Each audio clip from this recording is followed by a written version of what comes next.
Good morning, theater. I know what we're going to lead off in. Okay. All I can say is this. As a player, you live for moments like that. You live for moments like that. I mean, that's why sports in general, it's a drug because you can't buy that. It's hard to capture that.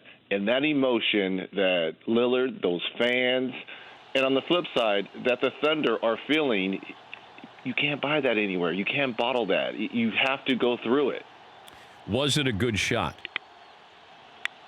Absolutely. If you look at his shots throughout that whole series, he was consistently knocking down 27, 28-footers. So what's a 37-footer? Yeah, but I got Paul George on him, one of the better defenders, and it's from 37 feet when the score is tied. Now, I know that the worst-case scenario, you go into overtime. Go in the overtime. I was just surprised he settled for that. Probably, if there's any criticism, which is by Paul George, you had a chance because you were looking at the clock at the other end. So you knew once the shot clock maybe got down to 4 or 5 seconds, there was no way he was going to drive. You knew he was going to pull up. I probably would have closed the distance a little bit and made the contest a little bit more difficult. Yeah. I probably would have been a little bit closer to him because you knew he wasn't going to drive. You knew this was going to be a jump shot. In my opinion, is it a bad shot for Damian Lillard, for Steph Curry? No. For the other 400-plus members of the association, yes. I thought he did something really sneaky because you watch Paul George and he's watching the clock and he goes up before Lillard does, but Lillard steps to the side just a little bit, Reg. And that's all these great players need. Yeah. And he was just clearing space so he could get a better view at the basket.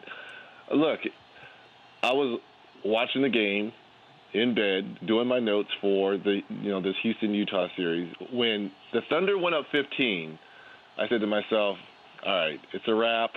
I can turn off the TV. And there was a voice in the back of my head that said, you had been in moments just like this.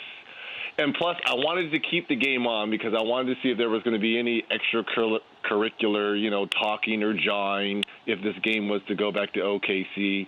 So I was like, all right, let me just leave it on and watch. And then it got down to 11 and then 8. And I was like, this game is not over. And then a series of miscues by the Thunder. Yeah. First of all, Paul George misses 2 free throws. You don't expect that from, a go-to player. The offensive foul on Westbrook. Just some mental mistakes by the Thunder down the stretch, which left the door open and was closed by Damian Lillard. For more Dan Patrick Show, tune into Audience Channel 239 on DirecTV. Stream for free on BR Live or download the Dan Patrick Show app.